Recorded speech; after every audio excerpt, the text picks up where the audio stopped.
45 यात्रियों से भरा हुआ एक प्लेन एंडीज की बर्फीली पहाड़ियों के ऊपर से अपनी मंजिल की ओर तेजी से बढ़ रहा था। चारों ओर कोहरा ही कोहरा था, जिससे पायलट्स को आगे का कुछ भी दिखाई नहीं दे रहा था। अचानक जैसे ही विमान कोहरे से बाहर निकलता है, पायलट देखते हैं कि उनके सामने एक विशाल पहाड़ खड़ा है और प्लेन उस पहाड़ से टकराने ही वाला है। सेफ्टी अलार्म जोर जोर से बजने लगता है। घबराहट में पायलट तुरंत विमान को ऊपर उठाने की कोशिश करते हैं, लेकिन इस कहानी की शुरुआत होती है 12 अक्टूबर 1972 को, जब दक्षिण अमेरिका के उरुग्वे देश से एक चार्टर्ड विमान उड़ान भरता है। यह विमान चिली देश की राजधानी सैंटियागो जा रहा था। इसमें बैठे थे रग्बी टीम के खिलाड़ी, उनके यार दोस्त और परिवार के सदस्य। असल में हर साल ये टीम सैंटियागो जाती थी फ्रेंडली रग्बी मैच खेलने के लिए। उस दिन भी ये टीम अपना मैच खेलने ही जा रही थी। देखा जाए तो ये एक रूटीन फ्लाइट थी। इसमें कुल 45 यात्री सवार थे, जिसमें 5 क्रू मेंबर्स थे। आमतौर पर यूरुग्वाई से सैंटियागो पहुंचने में केवल 3 घंटे लगते हैं और इसके रास्ते में आती हैं विशाल एंडीज की पहाड़ियां। एंडीज की ये पहाड़ियां हिमालय के बाद सबसे ऊंची पहाड़ियां हैं। देखने में ये पहाड़ बहुत ही खूबसूरत हैं, लेकिन हमारी इस कहानी में ये पहाड़ क्रूरता की सारी सीमाएं पार करने वाले हैं। उस दिन यानी 12 अक्टूबर को एंडीज के पहाड़ों में तूफान आया हुआ था। इस समय इन पहाड़ों को पार करना सुरक्षित नहीं था, इसलिए पायलट्स ने तय किया कि वे रास्ते में ही रुकेंगे और अगली सुबह फिर से उड़ान भरने की कोशिश करेंगे। पायलट्स ने विमान को अर्जेंटीना के मेंडोजा शहर में उतार दिया। अगले दिन यानी 13 अक्टूबर को पायलट्स ने देखा कि अब मौसम साफ हो गया है, इसलिए विमान ने दोपहर 2:18 पर फिर से उड़ान भरी। आमतौर पर मेंडोजा से सैंटियागो जाने में 1 घंटे का समय लगता है। काफी देर तक सब कुछ सही चल रहा था। प्लेन में बैठे सभी लोग हंसते मुस्कुराते हुए सफर का मजा ले रहे थे, लेकिन जैसे ही विमान एंडीज की पहाड़ियों में दाखिल हुआ, मौसम एक बार फिर धोखा देने लगा। विमान के चारों ओर घने बादल छा गए, जिससे पायलट्स को आगे का कुछ भी नजर नहीं आ रहा था। टेक ऑफ के 1 घंटे बाद जब पायलट को लगा कि वो सैंटियागो पहुंच गए हैं, तब दोपहर 3:21 पर पायलट्स ने विमान को धीरे धीरे नीचे लाना शुरू किया। विमान सैंटियागो के काफी करीब था, लेकिन यह अभी भी पहाड़ों के बीच में ही था, क्योंकि इस शहर के आसपास बहुत ऊंचे ऊंचे पर्वत हैं। नीचे उतरते समय अचानक भयानक टर्बुलेंस शुरू हो गया। विमान जोर जोर से हिलने लगा। विमान के चारों ओर घने बादलों के अलावा कुछ भी दिखाई नहीं दे रहा था। किसी को कुछ भी समझ नहीं आ रहा था कि क्या हो रहा है। इसी दरमियान एक यात्री विमान की खिड़की से बाहर देखता है। उसने देखा कि बादल धीरे धीरे हट रहे हैं, लेकिन इसके साथ ही उसने यह भी देखा कि विमान एक पहाड़ के बहुत करीब से उड़ रहा है। इससे पहले कि वो कुछ समझने की कोशिश करता, अचानक विमान के अंदर सेफ्टी अलार्म जोर जोर से बजने लगते हैं। जैसे ही विमान बादलों से बाहर निकलता है, पायलट देखते हैं कि आगे एक विशाल पहाड़ है और प्लेन उस पहाड़ से टकराने ही वाला है। घबराहट में पायलट जल्दी से प्लेन को ऊपर की ओर लेने की कोशिश करते हैं। पायलट्स ने विमान को ऊंचाई पर ले जाने के लिए पूरी ताकत लगा दी, ताकि विमान किसी तरह पहाड़ के ऊपर से सुरक्षित निकल सके। लेकिन अफसोस, अब तक बहुत देर हो चुकी थी। विमान का पिछला हिस्सा पहाड़ से टकरा गया।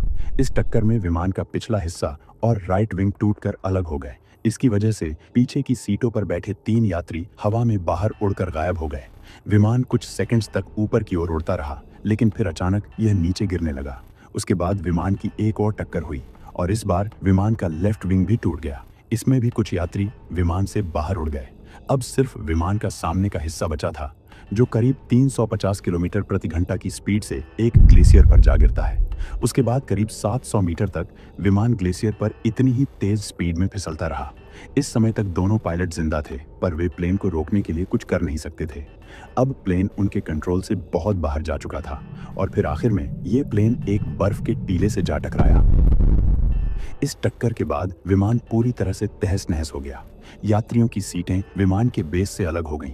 विमान का कॉकपिट पूरी तरह से चकनाचूर हो गया और पायलट्स की तुरंत मौत हो गई।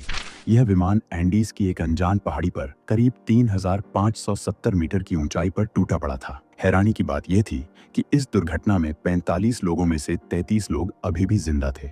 वे किसी तरह इस हादसे से बच गए थे, लेकिन समस्या यह थी कि उनमें से कई लोग गंभीर रूप से घायल थे और किसी को यह नहीं पता था कि वे कहां फंसे हुए हैं। अब यहीं से शुरुआत होती है दर्दनाक कहानी की। अब इनके साथ आगे क्या क्या होगा, ये सुनकर आपकी रूह कांप जाएगी। अब आगे इनकी कहानी मानवता की सारी सीमाएं पार करने वाली है। विमान के अंतिम टकराव के बाद कुछ मिनटों तक वहां पर सन्नाटा छा गया। जिंदा लोगों में से ज्यादातर लोग गंभीर रूप से घायल थे। लेकिन उनमें से 2 लोग ऐसे थे जिन्हें कम चोट आई थी। पहले थे 19 साल के रोबर्टो कनेसा और दूसरे थे 20 वर्षीय गुस्तावो ज़ेर्बिनो। ये दोनों मेडिकल साइंस के स्टूडेंट्स थे। उन्होंने जल्दी से यह चेक करना शुरू किया कि कौन-कौन जीवित है और घायलों की मदद कैसे की जा सकती है। उन्होंने देखा कि कई यात्रियों को गंभीर चोटें आई हैं। उनमें से एक थे 23 वर्षीय फर्नांडो परादो, जो सर पर चोट के कारण कोमा में थे। इन दोनों मेडिकल छात्रों ने अपनी पूरी कोशिश की कि वे बाकी बचे हुए लोगों की मदद कर सकें। वही 2 लोग प्लेन के कम्युनिकेशन डिवाइस से सैंटियागो संपर्क करने की कोशिश करते हैं, पर प्लेन का पावर सोर्स पूरी तरह तबाह हो चुका था, इसलिए उनकी ये कोशिश नाकाम हो जाती है। उनकी आंखों के सामने उनके दोस्त और परिवार के लोग घायल पड़े तड़प रहे थे या मर चुके थे। हर तरफ दर्द और मौत का सन्नाटा था। कई लोगों को विश्वास तक नहीं हो रहा था कि वे इस हाल में फंसे हैं। ठंड के कारण लोगों की हालत और खराब होने लगी। उनके पास सीमित मात्रा में गर्म कपड़े थे जो उन्हें बर्फीली ठंड से बचाने में सक्षम नहीं थे। दूसरी तरफ विमान के गायब होने के 1 घंटे के भीतर चिली एयरफोर्स ने रेस्क्यू ऑपरेशन के लिए कुछ विमानों को रवाना किया ताकि क्रैश साइट को खोजा जा सके और बचे हुए यात्रियों को रेस्क्यू किया जा सके। रेस्क्यू विमान क्रैश साइट के ऊपर से गुजरा, लेकिन उसे न तो क्रैश हुए प्लेन का मलबा दिखाई दिया और न ही मदद के लिए चिल्लाते लोग। दरअसल विमान उस जगह क्रैश हुआ था जहां चारों ओर सफेद बर्फ थी। ऐसे में बर्फीले पहाड़ों में सफेद प्लेन को खोज पाना काफी मुश्किल था। बचाव दल ने शाम से लेकर रात तक क्रैश साइट की तलाश की, लेकिन अफसोस उन्हें कुछ भी नहीं मिला। रात होने तक सभी यात्री समझ चुके थे कि आज उन्हें कोई मदद नहीं मिलने वाली, लेकिन उन्हें उम्मीद थी कि अगर वे किसी तरह आज की रात बर्फीले मौसम में गुजार लें और ठंड से बचने का कोई रास्ता निकाल लें तो अगली सुबह उन्हें जरूर से ढूंढ लिया जाएगा। पर समस्या ये थी कि इस कपकपा देने वाली बर्फीली रात में, जब हर सांस भारी लग रही थी और हर पल मौत करीब महसूस हो रही थी, ऐसे में आखिर खुद को जिंदा कैसे रखा जाए। लेकिन बचे हुए लोगों ने एक तरीका निकाला। उन्होंने प्लेन के आगे के हिस्से को एक शेल्टर के रूप में यूज किया। उन्होंने बैग्स और सीटों का इस्तेमाल करके विमान के पिछले हिस्से को बंद कर दिया ताकि अंदर गर्मी बनी रहे और बर्फीली ठंडी हवा अंदर ना आए। रात में तापमान -30 डिग्री सेल्सियस तक गिर गया। ठंड इतनी ज्यादा थी कि हड्डियों तक को जमा दे। कुछ यात्रियों ने अपने कपड़ों और जूतों में कागज भर लिए ताकि थोड़े गर्म रह सकें, लेकिन इस बर्फीली रात में 5 घायल यात्री दम तोड़ देते हैं। अब जीवित बचे लोगों की संख्या 33 से घटकर 28 हो गई। अगले दिन यानी 14 अक्टूबर को अर्जेंटीना, चिली और उरुग्वे के 11 अलग-अलग विमानों को रेस्क्यू मिशन के लिए भेजा गया। जो लोग जिंदा बचे थे वो काफी कॉन्फिडेंट थे कि आज तो उन्हें निश्चित तौर पर बचा लिया जाएगा। उनके पास खाने के लिए कुछ चॉकलेट्स ही थी जो कि काफी नहीं थी, लेकिन उन्हें इनसे ही काम चलाना पड़ा क्योंकि उनके पास और कोई दूसरा रास्ता नहीं था। वो इन चॉकलेट्स को आपस में बांटते हैं और हर एक के हिस्से में सिर्फ एक छोटा चॉकलेट का टुकड़ा आया। कुछ देर बाद उन्हें एक प्लेन की आवाज आती है जो उनके रेस्क्यू मिशन के लिए आया था, लेकिन अब भी समस्या वही थी कि सफेद बर्फ में उन्हें देखना मुश्किल था। उसके बाद बचे हुए यात्रियों ने एक तरकीब निकाली। उन्होंने क्रैश हुए प्लेन के छत पर लिपस्टिक का इस्तेमाल कर SOS लिखने की कोशिश की, लेकिन जल्द ही उन्हें एहसास हुआ कि उनके पास सारे अक्षर लिखने के लिए पर्याप्त लिपस्टिक नहीं है। इसके बाद उन्होंने बैग्स का इस्तेमाल कर बर्फ पर एक बड़ा क्रॉस बनाया ताकि ऊपर से उड़ रहे विमान इसे देख सकें, लेकिन यह तरीका भी काम नहीं कर रहा था। उस दिन उनके ऊपर से 1 या 2 नहीं बल्कि 3 विमान गए। नीचे खड़े वे लोग बहुत चिल्लाए, अपने हाथ हिलाए और हर संभव कोशिश की, लेकिन फिर भी पायलट्स को वे लोग नजर ही नहीं आ रहे थे। अब धीरे धीरे लोगों की उम्मीद टूटने लगी। भूख के मारे उनका बुरा हाल था। पीने के लिए पानी तो नहीं था, लेकिन उनके पास कुछ वाइन की बोतलें थे जिसे पीकर उन्होंने दूसरे दिन सरवाइव किया। फिर वही -30 डिग्री वाली बर्फीली रात। किसी को भी इतनी ठंड में नींद नहीं आ रही थी। लोग बेबस और लाचार होकर प्लेन में बैठे थे। अगले दिन यानी 15 अक्टूबर को उनके पास पीने के लिए कुछ नहीं बचा था। इसलिए बचे हुए यात्रियों को एहसास हुआ कि जीवित रहने के लिए अब उन्हें किसी तरह पानी का बंदोबस्त करना होगा। उन जीवित यात्रियों में एक यात्री था, फाइटो स्ट्राउच। उसने पानी निकालने का एक तरीका खोजा। उसने प्लेन के मलबे से एक मेटल की शीट ली और उसका उपयोग एक सोलर कलेक्टर के रूप में किया ताकि सूरज की किरणों को एक जगह केंद्रित करके बर्फ पिघलाई जा सके। उसके बाद उसने पिघलते हुए पानी की बूंदों को खाली वाइन की बोतलों में इकट्ठा किया। वे पानी की एक एक बूंद के लिए तरस रहे थे। जीवित यात्री इधर उधर से प्लेन के मलबे से जरूरत के सामान को इकट्ठा करने लगे। साथ ही सीटों को फाड़कर उसमें मौजूद फोम को अपने कपड़ों में भरने लगे ताकि और ज्यादा गर्म रहा जा सके। इसके अलावा कई यात्रियों ने सीट के कुशन पैरों पर लपेटकर बर्फ पर चलने लायक जूते बनाए। अगले दिन 16 अक्टूबर को दुर्घटना के 3 दिन बाद नांदो परादो, जो कोमा में था, उसे होश आ जाता है। होश में आते ही उसे पता चलता है कि उसका प्लेन क्रैश हो गया था। उसकी माँ इस दुर्घटना में मर चुकी थी और उसकी 19 साल की बहन गंभीर रूप से घायल थी। परादो ने अपनी बहन को जिंदा रखने की पूरी कोशिश की, पर अफसोस की दुर्घटना के 8वें दिन यानी 21 अक्टूबर को उनकी बहन जिंदा रहने की इस जंग में हार जाती है और अपना दम तोड़ देती हैं। इसी बीच कई प्लेन उनके ऊपर से गुजरते रहे, लेकिन अब भी समस्या वही थी कि प्लेन का पायलट उन्हें देख ही नहीं पा रहा था।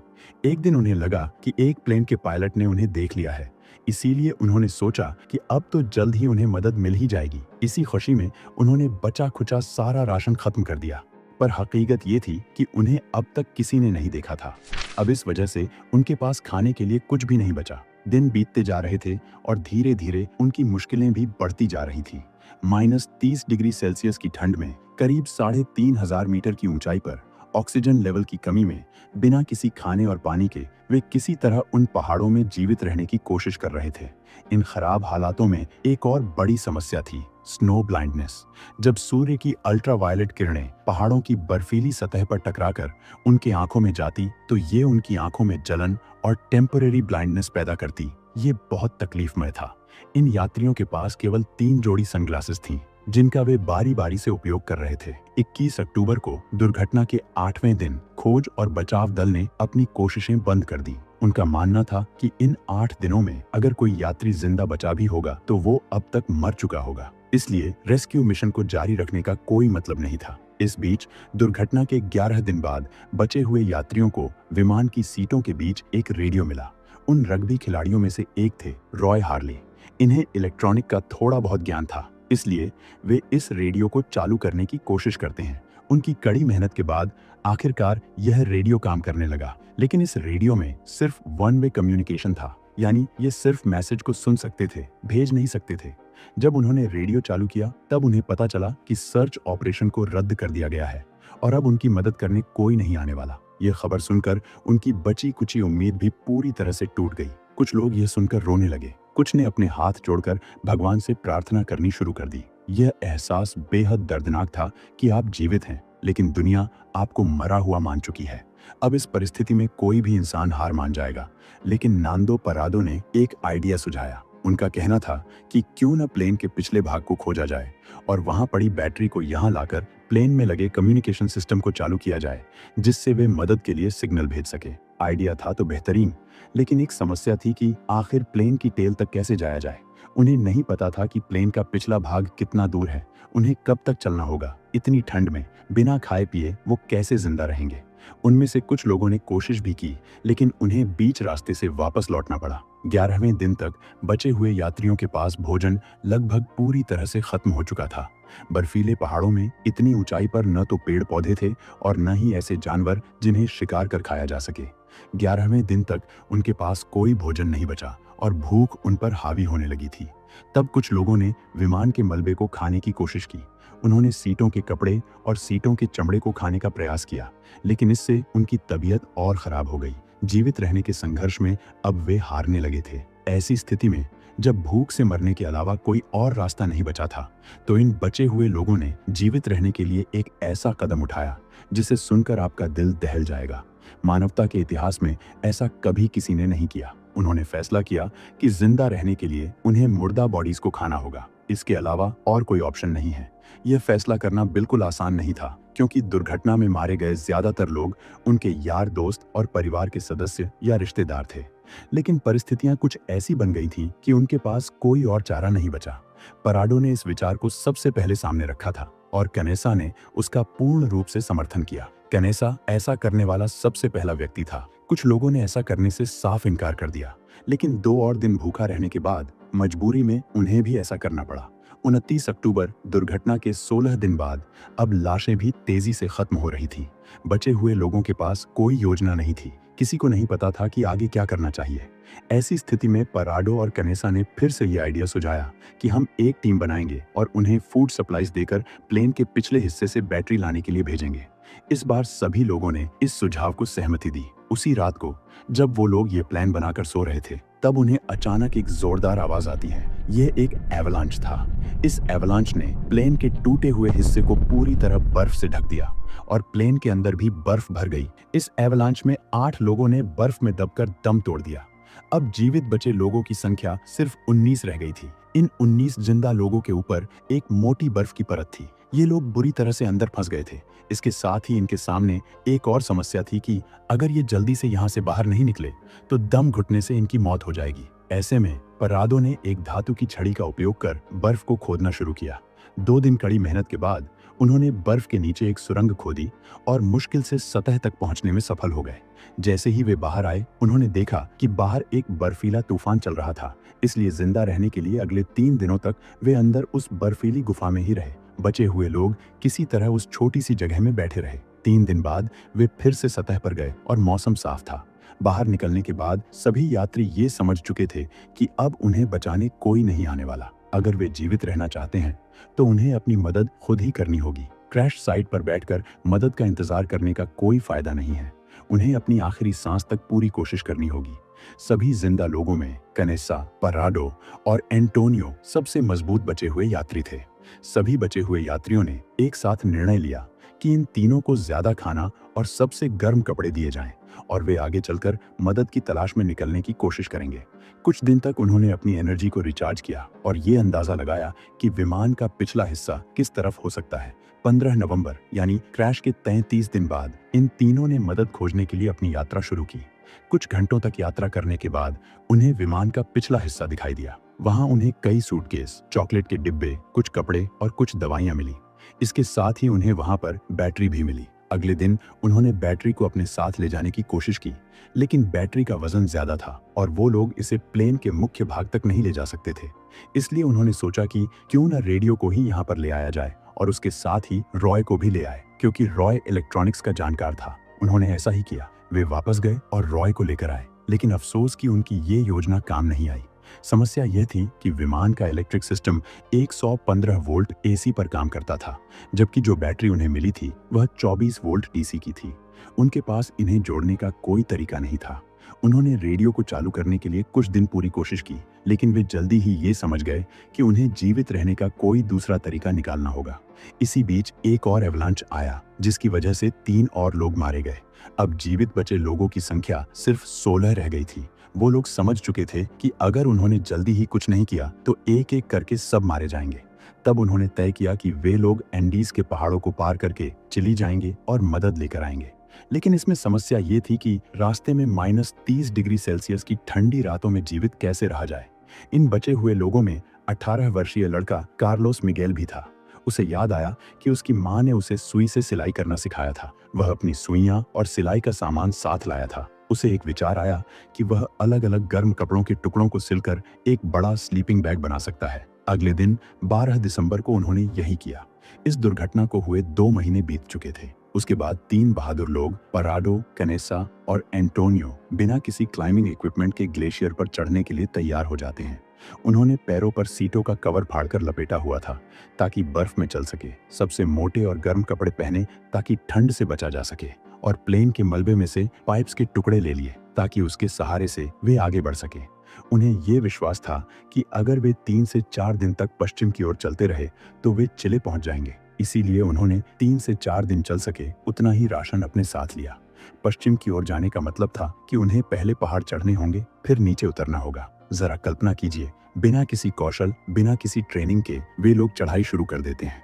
इस ऊंचाई पर हवा बहुत पतली हो जाती है और ऑक्सीजन की कमी महसूस होने लगती है। फिर भी वे आगे बढ़ने की कोशिश करते रहे। जब रात होती तब जो स्लीपिंग बैग उन्होंने सिलकर बनाया था, उस एक बैग में तीनों चिपक कर सोते और किसी तरह रात गुजारते, और जैसे ही सूरज उगता वे चलना शुरू कर देते।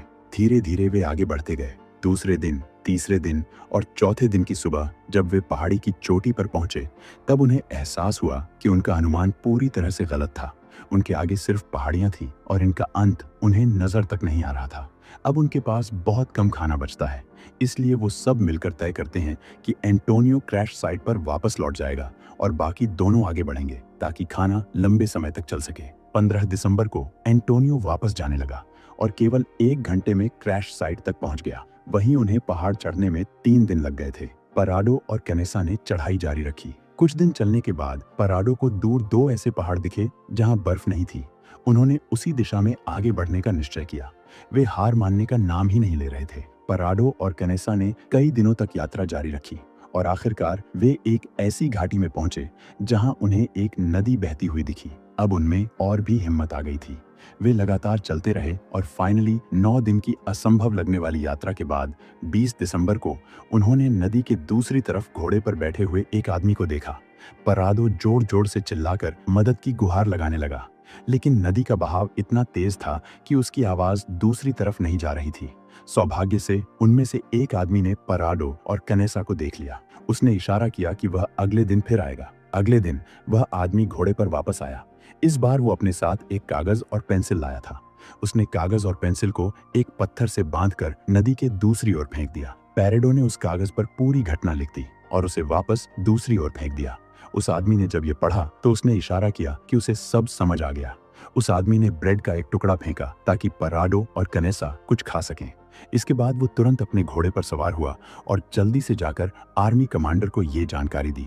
सेना के अधिकारियों ने पराडो को हेलीकॉप्टर में अपने साथ लिया ताकि वह क्रैश साइट की पहचान कर सके और फिर फाइनली पराडो की मदद से 22 दिसंबर 1972 को क्रैश के 70 दिनों के बाद सभी जिंदा बचे लोगों को सुरक्षित बचा लिया गया। कुल मिलाकर 16 लोग इस दर्दनाक हादसे में जीवित बचे थे। उनकी हालत बेहद खराब थी, लेकिन अंत में सभी लोगों ने ठीक होकर अपना जीवन फिर से जीना शुरू कर दिया। इस दुर्घटना ने यह सिखाया कि मुश्किल समय में बुद्धिमत्ता, सकारात्मक सोच और टीम वर्क जीवन के हर संघर्ष में हमें सफलता दिलाते हैं। यह घटना सिर्फ एक आपदा नहीं थी, यह एक ऐसी इंस्पिरेशनल स्टोरी बन गई जिसने यह साबित किया कि इंसान चाहे तो किसी भी बाधा को पार कर सकता है। उनकी वापसी न केवल उनके साहस की गवाही है, बल्कि यह भी याद दिलाती है कि कठिन समय में इंसान के अंदर छिपी ताकत उसे हर चुनौती का सामना करने में सक्षम बनाती है। फ्लाइट 571 की कहानी हमेशा याद रखी जाएगी, इंसानी जज्बे की विजय के रूप में। तो दोस्तों, आज के इस वीडियो में बस इतना ही। अगर आपको ये वीडियो पसंद आई तो इसे एक लाइक और चैनल को सब्सक्राइब जरूर करें। मिलते हैं ऐसी ही किसी और इंटरेस्टिंग वीडियो के साथ। तब तक के लिए धन्यवाद।